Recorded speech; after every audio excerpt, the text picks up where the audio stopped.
Hello, ladies and gentlemen. Hope everyone is doing well.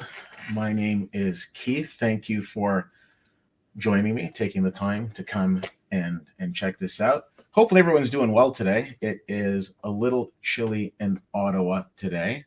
I'm in the confines of my basement in typical Keith fashion in some sort of Manchester City paraphernalia. I always say, every time I'm on like a call with work where I have to go on camera, like which Manchester City jersey do I want to wow them with today? So here we are. Today I wanted to get together and have a quick reaction chat about the Academy Award nominations.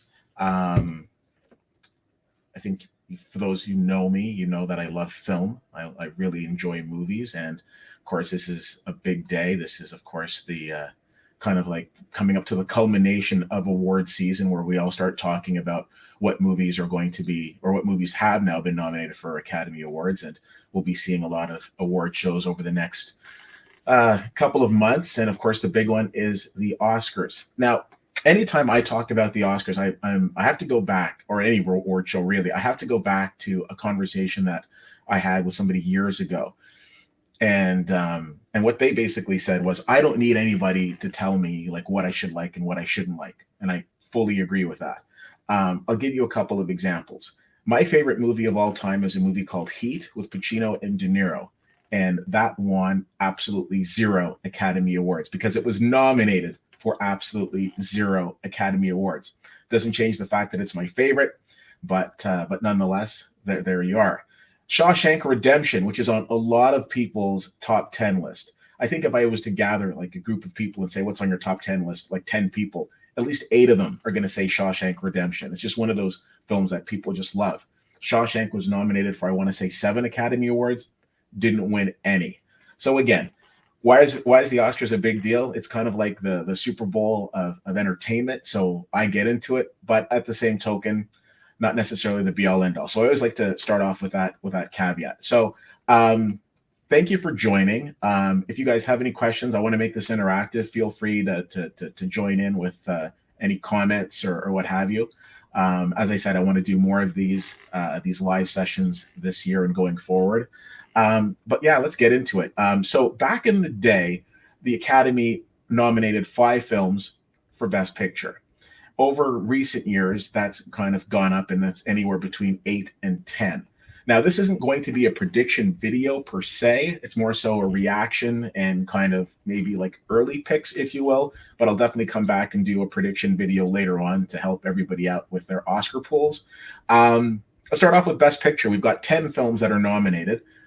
We've got Belfast, which is a beautiful film by Kenneth Branagh. It's basically his love letter to Belfast. One of the really interesting things about this film is that it was filmed in black and white, which I think adds a character all to its own. It's a very sweet film. So Belfast is in the running. My favorite movie of last year, Coda, is in the running. Of course, Coda stands for children, of deaf adults. And beautiful film. Apple picked it up for a record fee from after it came out at the Sundance Film Festival last year. It's on Apple TV Plus. If you haven't seen it, I definitely recommend checking it out. Don't Look Up, of course, which made its way to Netflix late last year. Drive My Car, beautiful, beautiful. I believe it's a Japanese film, Japanese or Korean. I apologize. Off the top of my head, I'm not sure. Fantastic film. Let me ask you this, and throw this in the chat. Are you okay with movies that are subtitled? Because I'm always blown away at how many people don't like subtitled movies. And again, to each their own. You like what you like, but great movie, Drive My Car. Dune, which we'll be talking about a lot in the next little while. I think Dune was a cinematic achievement. Directed, of course, by Denis Villeneuve, or as they said this morning when they were announcing the nominees, Denis Villeneuve. I don't know, maybe practice the names before you go on. Even if you don't know who the nominees are, you have a pretty good indication of who's going to be nominated. Maybe practice the names. Denis Villeneuve. Anyways, I said if there's one movie that you want to see in the theaters last year, it was Dune. So I think that's a fantastic film. King Richard, of course, the story of Richard Williams, the driving force behind Serena and Venus. You might have heard of them. They're pretty good at the game called tennis.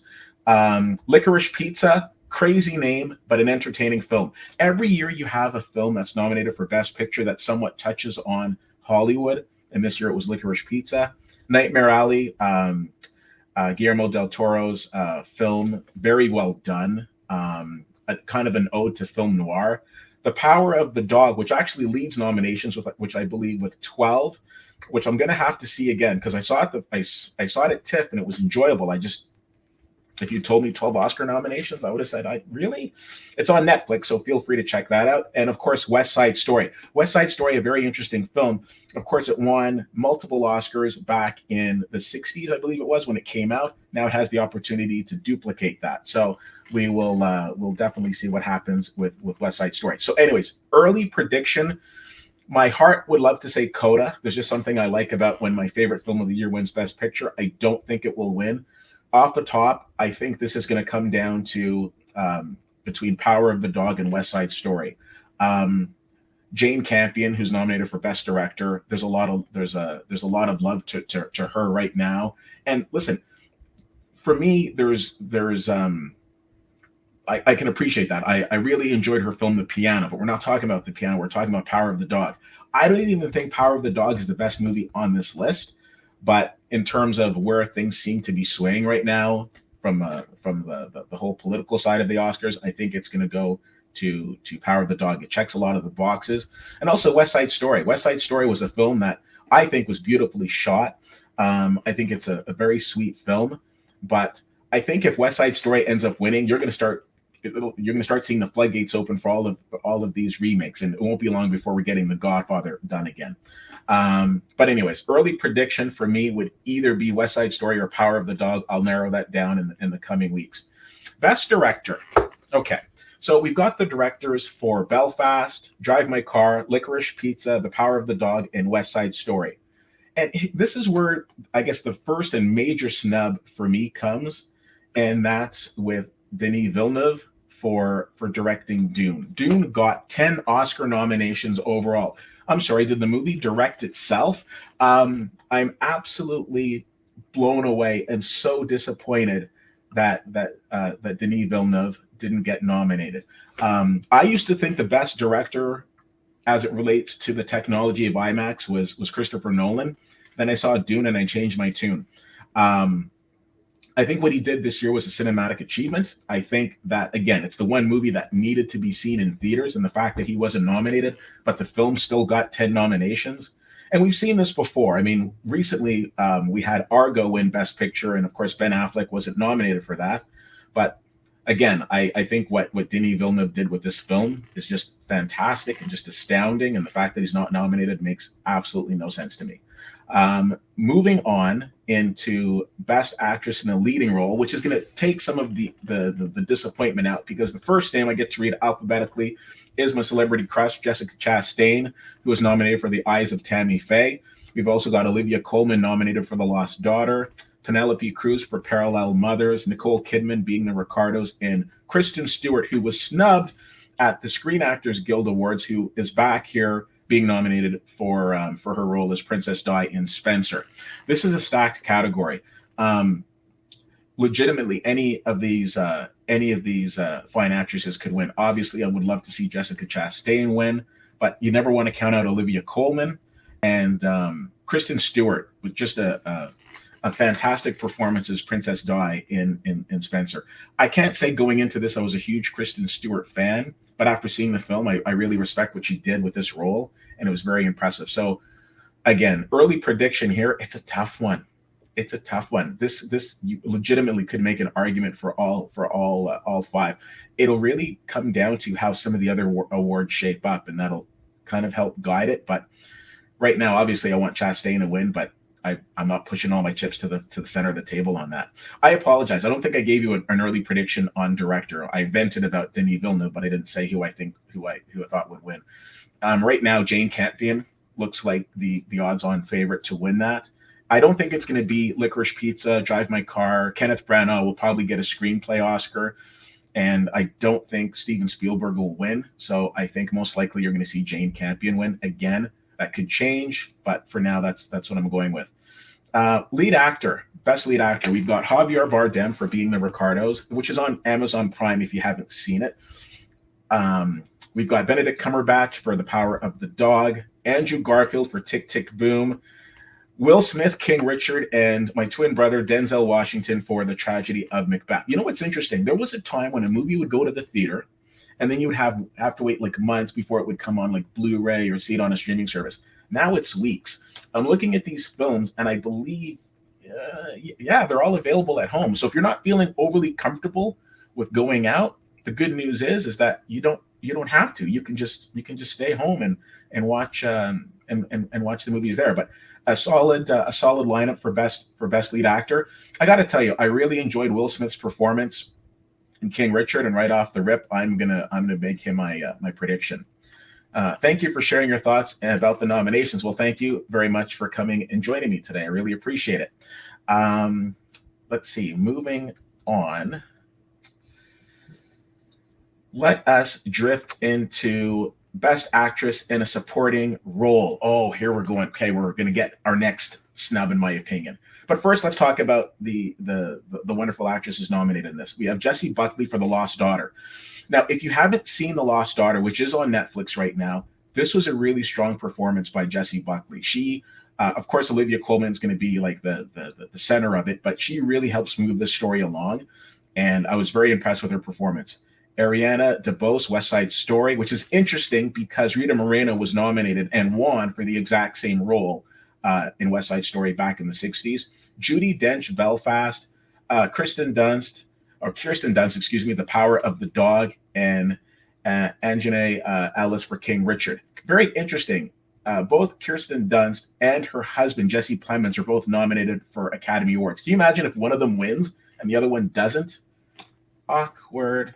Okay, but as far as this category is concerned, first of all, for me, the big snub in this category was Katrina Balfe for Belfast. I thought her performance in this movie was phenomenal. And for me, she was really the heartbeat of Belfast. Of course, Belfast is going to get a lot of acknowledgement. I mean, again, like I mentioned, it's Kenneth Branagh's love letter to Belfast, and it's a beautiful film. And I think one of the wonderful aspects of it is that it was shot in black and white. But I think the most powerful performance in the film was from Katrina Balfe, who's also been nominated for the Screen Actors Guild Award. So the fact that she wasn't nominated here, somewhat of a surprise. But then when you think, okay, you're dealing with Dame Judi Dench, who has won an Oscar before, again, I don't think Katrina Balfe is overly disappointed for her castmate, but at the same token, I'm looking at it and I thought this was a lock that she would be nominated. Regardless, early prediction: Kirsten Dunst, I think, is going to win this. This award. There's not enough talk about Jessie Buckley. I think the nomination is a win in itself. I think Ariana DeBose, again, the nomination is great for her. I don't think Judi Dench wins. I don't think Anjanae Ellis wins. I think it's Kirsten Dunst to lose. There could be an upset. Hey, last year we all thought Chadwick Boseman was going to win the Oscar for Ma Rainey's Black Bottom. Didn't work out that way, so we'll see. Best actor in a supporting role. Okay, here we've got Kieran Hines for Belfast, Troy Kotsur for Coda, making him the first deaf man ever to be nominated for an Oscar in an acting role. Jesse Plemons, Mr. Kirsten Dunst for The Power of the Dog. J.K. Simmons for Being the Ricardos. Is it just me, or every time I think of J.K. Simmons, I always go back and I think of Whiplash? Right now, am I rushing or am I dragging? Okay. And Cody Smith-McPhee for The Power of the Dog. You are most likely going to see Cody Smith-McPhee win this award. I would love nothing more than to see Troy Kotsur win for his performance in Coda. I thought he was fantastic. He was a wonderful blend of funny and serious, and I thought it was a very sweet movie. Can you tell that I really like Coda? Okay.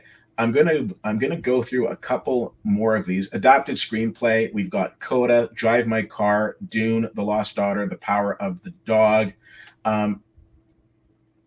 If I had to choose one, I don't think Denis Villeneuve could get an Oscar for Dune for this, but I wouldn't be surprised if we see Power of the Dog win it. This is a tight category. again, we'll have like a full prediction in the coming weeks, but right now, this one's a little tough. But right off the bat, I would say probably Power of the Dog. And again, we're not going with what I would like to see. I'm thinking with what we will see. Best cinematography. There were some absolutely beautifully shot films this year. The five nominees are Dune, Nightmare Alley, The Power of the Dog, The Tragedy of Macbeth, and West Side Story. Um, right into the beginning of West Side Story, like just even the first few scenes, I just marveled at how beautifully the film was shot, and I really enjoyed it. You can say the same for The Power of Macbeth. Nightmare Alley and Power of the Dog have nice cinematography, but I don't think they're as good as the other three. Um, this has to go, in my opinion, to Dune. I'm not saying that it will, but again, in terms of which film left me in awe the most, it would definitely be Dune.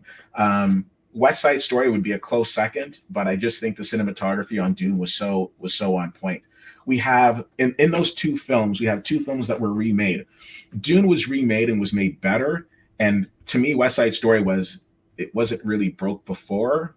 I mean, I appreciate that it's being reintroduced to a new audience with a new version, but in terms of if you look at where it was to where it came, I think Dune was just leaps and bounds, from a cinematography standpoint, so much better. I'm not going to go through all the nominees, so I'm going to jump in. I'm going to skip a few. Best animated feature film. Who doesn't like a good cartoon? Let me tell you, we got some strong contenders this year. Encanto, Flea, Luca, The Mitchells versus the Machine, and Raya and the Last Dragon. This comes down to Encanto and Flea. I think Flea, which I believe also was nominated, for Best International Film. Encanto is very sweet, and of course, the Lin-Manuel Miranda train. You do not want to stand in front of it, so it's going to come down to those two. I really liked Encanto, but I also love the message of Flea. Jumping down, Best International Feature Film. We've got Drive My Car from Japan, Flea from Denmark, The Hand of God from Italy, Lunana, A Yak in the Classroom from Bhutan, and The Worst Person in the World from Norway. To me, this has to be Drive My Car. And I think also with the fact that the director for Drive My Car is nominated for Best Director, I think that's pretty much a lock. But these are some really good films. And again, if you're good with subtitles, or maybe you're just like killing it, you speak all of those languages, like you've got Japanese and your Danish is on point, and you speak Italian, then you're laughing. But if not, subtitled movies are not a bad thing. Best documentary feature, we've got Ascension, Attica, Flea, Summer of Soul, and Writing with Fire. I don't know if you guys all know this, but Summer of Soul was actually a movie by Questlove. Yes, the same Questlove from The Roots, the same Questlove from Jimmy Fallon's band. I'm really hoping Summer of Soul wins this. This was a really fantastic film. I believe it had its premiere at Sundance last year, so I would love to see it win Best Documentary. I'm skipping score, sound, costume design. Cruella, Cyrano, Dune, Nightmare Alley, and West Side Story are all nominated. The challenge with Cyrano is that I don't think it's been released yet. I could be wrong, but at least not here in Canada. Dune was a great movie. I don't necessarily know if the costumes stood out to me. Same with, Nightmare Alley, the costumes were fine. To me, this comes down to West Side Story and Cruella. And just because of all, I think the dance numbers and everything, this could go to West Side Story, because the only person that we were really paying attention to from a costume standpoint in Cruella was the main character, whereas with West Side Story, it was like basically the whole ensemble. So early prediction, West Side Story. I'm going to talk about makeup. Not something that I would usually talk about when I'm talking about Oscar nominations, but I'm going to talk about it today because I was very impressed with the achievement in makeup with these nominees here. So just going through this list, we've got the makeup teams from Coming to America, Cruella, Dune, The Eyes of Tammy Faye, and House of Gucci. The transformation of Tammy Faye Baker from kind of like, starting off in school to like, what we got to know as Tammy Faye Baker with all of the makeup and everything was just astounding. And the makeup team from The Eyes of Tammy Faye did a phenomenal job. But also, I don't want to leave out The House of Gucci. I hope you guys had a chance to see that. And guess what? You can see it at home now because that's the world we live in, even though it was just in theaters a few weeks ago. Anyways, the transformation there as well, especially with Lady Gaga's character, was just fantastic. So early pick, it's got to be one of those two that win. I mean, it's one of those things with Coming to America. It's we've seen the Eddie Murphy transformation and playing multiple characters, tons of times, and I think it gets to the point where it's very easy to take that for granted. But I think we saw something very unique with those two movies, being The Eyes of Tammy Faye and the House of Gucci. Um, Ron coming in saying Dune in IMAX was amazing. Ron, when you were right, you were right, and right now, my friend, you are right. It was just fantastic. Definitely a film that you needed to see in IMAX. So that pretty much goes through like a quick little list of the Academy Awards. While I have you in the chat, let me know, what was your favorite movie that you saw like in the last year or so. Are there films that were nominated that you're really excited about? Are there films that were nominated that you think, oh, I hope this wins? Or was there something that probably we haven't even mentioned today that you saw during these times in the last year or so that you think, hey, that should have been nominated? So let me stay on for a minute and just let me know what your thoughts are. I'd love to hear from you guys.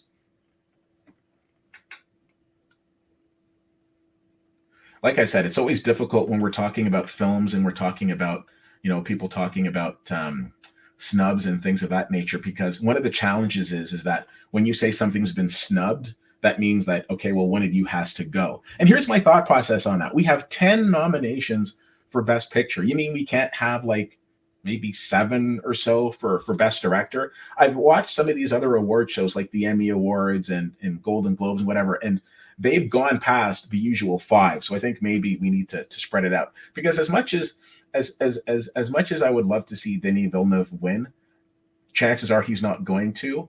But the recognition of being nominated, I think, still goes a long way. I mean, I'd like to be able to walk into a restaurant and be like, table for 2. Oh, did I mention I'm Academy Award nominee Keith Whittier? I think that'd be cool. Yeah, Dune. I love Dune as well, Laura, and it's very sad that he didn't get nominated. It was a bit of a shock too, because this past year at the Toronto International Film Festival, they have this thing called the Tiff Tribute Awards, and the Tribute Awards is basically Tiff hands out honorary awards to people who usually have films at the festival. So, for example, Dune premiered at TIFF. Denis Villeneuve got a TIFF Tribute Award. Benedict Cumberbatch got a tribute award. Jessica Chastain got a tribute award. And they are basically awards for not just the film that you have upcoming at the festival, but for your body of work and all of your films. And I remember, and not trying to like name drop or anything, but I did an interview with at the time, the co-head of TIFF, Joanna Vicente, and she said, Dune is outstanding, and I'm sure when the awards come along, it's going to be getting lots of nominations and recognition.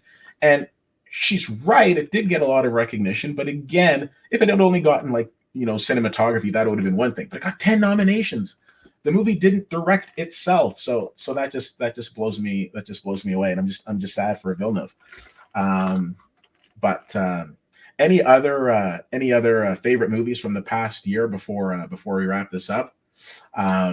Again, I appreciate you guys taking the time. This is a little impromptu that we're getting together over lunch. So hopefully you guys are having, your quinoa salad or something, and you're just chilling. What is for lunch today? If you want to tell me that, we can chat about that too. It doesn't just have to be the Oscars.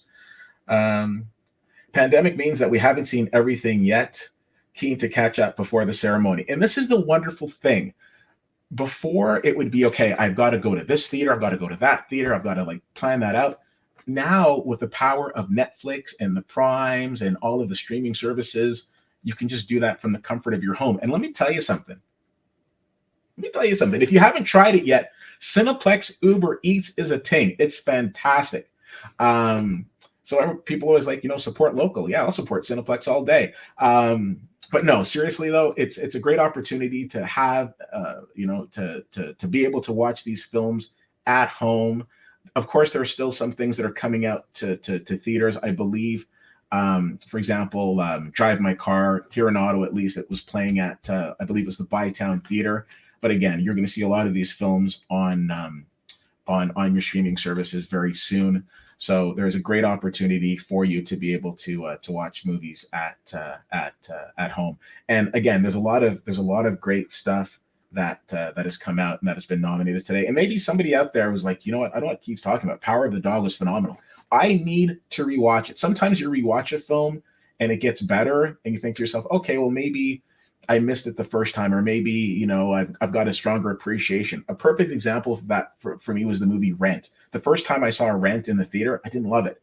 But admittedly, I was a little tired when I saw it. I wasn't tired when I saw Power of the Dog, but maybe I just need to rewatch it again. I will tell you, as we drift into Valentine's Day, I could see The Notebook 10 times, and I don't think my opinion would change. I still think it's overrated. I'm just saying. All right, I'm going to wrap this up. Ladies and gentlemen, I appreciate you taking the time to check this out and to join me today. We are going to, again, we're going to be doing more of these. And a little tease, just because I have you here. We are going to be starting a movie club in the next few weeks. So I'm really excited to give you some more details about that. Part of the Dog was very artistic and beautiful, but felt it was long and drawn out. Yeah, I hear you. Very powerful performance by Benedict Cumberbatch. I got to tell you really quickly. I'm like that relative. I say I'm going, and then I come back. Keep your eye on Sebastian Stan, not necessarily from an Oscar standpoint, but as we hear the way my mind works, I think Benedict Cumberbatch, and then I think of Doctor Strange, and then I jump into Marvel, and I'm thinking, who from Marvel is coming out and doing really cool stuff? Sebastian Stan. I don't know if you guys have caught him in Pam and Tommy, and apparently you get to catch all of them in Pam and Tommy, but his acting in that is actually really strong. A lot of times people, they go into the Marvel series and they get very typecast on just doing that. I'm happy to see him branching out and doing a bunch of other things. So just my take. Nicole says, thank you. Nicole, thank you for joining. I appreciate you checking this out. And thanks for sharing this. Laura, again, thank you for taking the time to check this out. Thank you all for taking the time to check this out. I am going to get going now. We will chat soon. I am going to have a full Oscar prediction, probably about a week or so out of the Oscars, to help you all with your Oscar pools. And until then, stay safe. And again, like I mentioned, we're going to be doing a movie club, and I'm going to be posting that on all the socials, and I'll be excited for you guys to join that as well. Hope you're all well. Take care, and we'll chat soon. Bye.